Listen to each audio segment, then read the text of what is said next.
Dun-dun-dun-dun-dun, Show's World. Welcome to Show's World, gamers. Josh here, and as this week draws to a close, I wanted to take a moment to look at this week's new game releases, gaming announcements, and a few news stories. If this is your first time on the channel, do me a favor and hit that subscribe button to join in on the fun. Alright gamers, as always, we will start off with this week's new game releases.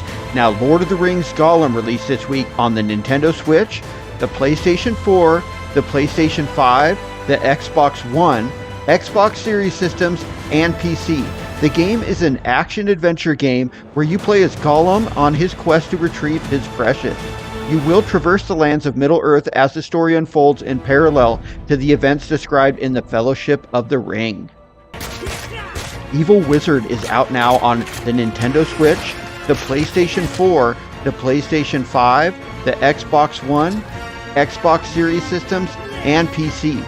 This game is a super fun indie action-adventure game where you play as an evil wizard moments after being defeated and booted from your evil castle. With fun pop culture collectibles, fourth wall breaks, and some funny dialogue, this game is a ton of fun. We played a preview version of the game on the channel, so check out the link for that video at the end of this video. Also, Warhammer 40k Bolt Gun is a classic fast-action first-person shooter that harkens back to the days when Quake, Wolfenstein, and Doom took the world by storm. A classic graphic style with ultra-fast gameplay, big crazy guns, and hordes of monsters makes this a must-play for classic first-person shooter fans. The game is out now on the Nintendo Switch, the PlayStation 4, the PlayStation 5, Xbox One, Xbox Series systems, and PC. Star Trek Resurgence is a narrative adventure game featuring dialogue choices, relationship building, and exploration. This dialogue-driven role-playing game tells an all-new story and is available on the PlayStation 4, the PlayStation 5, the Xbox One, Xbox Series X and S, the PC via the Epic Game Store.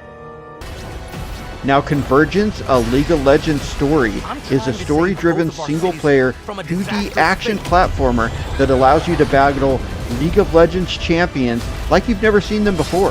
This Metroidvania-style game with a backdrop of the extremely popular League of Legends universe is out now on the PlayStation 4, the PlayStation 5, the Xbox One, Xbox Series systems, as well as on PC. Next up, let's take a look at some gaming announcements. And we are going to start with a non-video gaming announcement because this thing, it's just super cool. It's the newest gaming entry in the LEGO Icon series, and it's this awesome Pac-Man arcade set. It consists of 2,651 pieces and one minifig. It stands 13 inches tall, and it's scheduled for release in early June. Now, Phantom Blade Zero was shown at the PlayStation Showcase, and this game, it looks really good. The action RPG stated it's coming to PS5 and PC, and looks to be packed with over-the-top action. This was definitely one of the highlights of the presentation, and I'm looking forward to getting my hands on this game. Now, Metal Gear Solid Delta Snake Eater is a remake of Metal Gear Solid 3, which is one of the best tactical espionage-style games ever made. We didn't get any kind of release window, and I kind of think this game is probably a few years out right now, but I can't wait to play it. Now, Project Q was officially announced at the PlayStation Showcase.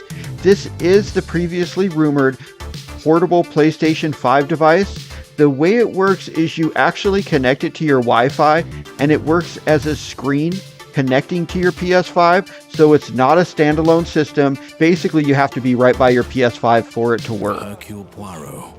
Now, Agatha Christie Hercule Poirot, the London case, was revealed this week for the Nintendo Switch, the PlayStation 4, PlayStation 5, Xbox One, and Xbox Series systems.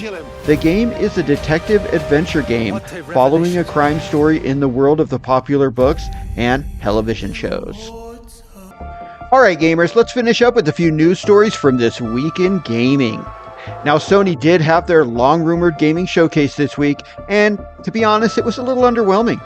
There was some good stuff there, like Spider-Man 2 and Metal Gear Snake Eater Remake, but overall, there was a lot of CGI and not a lot of release dates.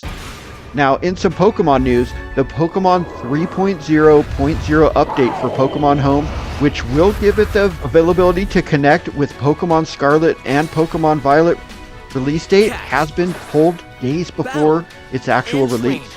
In a tweet, they explained the release date announcement was a mistake, and while the update is coming, there is no release date to announce at this time. Also, in some news that the industry as a whole should be taking note of, Mr. Aonomo of Nintendo explained in an interview that when he announced the delay of The Legend of Zelda Tears of the Kingdom back in March of 2022, the game was actually pretty much complete. The decision to delay was made for polish and to make sure all the physics for building and stuff would work correctly. Now, in some disappointing news, the previously announced Star Wars Knights of the Old Republic remake seems to be in trouble, with some speculating that the game has or is very near to finding itself in the scrap pile. The head of Embracer Group was asked about the game recently during an interview and replied with no comment. Also in a business call, PlayStation CEO Jim Ryan said the company has some aggressive plans in the works as they look to bolster their cloud gaming space. He was unwilling to elaborate, but did state that the PlayStation firm would reveal its plans over the course of the coming months. This should be good news for PlayStation Plus subscribers. Alright gamers, that concludes this week in review for the week ending on May 26th. The week started with more info leaking about the upcoming Mortal Kombat 1, including guest characters Peacemaker from DC Comics, Omni-Man from Invincible, and Homelander from The Boys. Then, Sony CFO Tatoki in an interview reportedly discussed plans for another PlayStation acquisition upwards of $8 billion. And the week ended with gamers mocking Project Q, comparing it to the Wii U. But let me know anything we may have missed in the comments, and thanks for joining us today, gamers. Shoach World, out.